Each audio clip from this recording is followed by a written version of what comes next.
Hello everyone, it's Leah here, just here to show you my Pinspiration piece for May. And this is a piece that I had actually pinned quite a while ago. And it's a pin that's actually of a card. So the card has these flower petals of different pattern papers. So obviously it's on a smaller scale because it's a 4 1/4 by 5 1/2 inch card. But I really liked the idea and I wanted to try it as a scrapbook page. So I've taken a picture of my friend's children and matted it, and then I used papers that went well together. A lot of these papers are from the Bo Bunny Madeline pad. I have a 6x6 pads. It's one of my all-time favorite paper pads.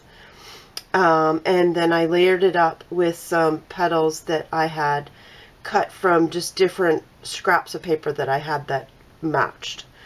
So I layered those on. Some of them are up on foam, so they're dimensional. And I outlined them with a black marker to look like stitching.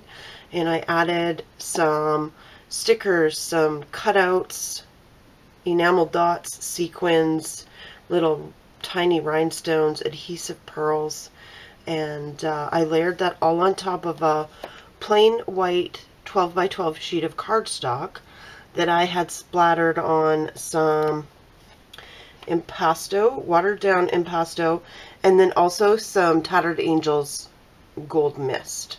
So that is my Pinspiration piece. I will have the link down below to the pin that I had, and with all of that information. And I'm hopefully going to show you a picture, if I get this video edited properly, of the actual pin that I had. So yeah, that's my Pinspiration for this month. I turned a card idea into a scrapbook layout. Alright, thanks for joining. Don't forget to check out all the other ladies that are joining in as well. They'll be listed down below too. Have a great day, guys.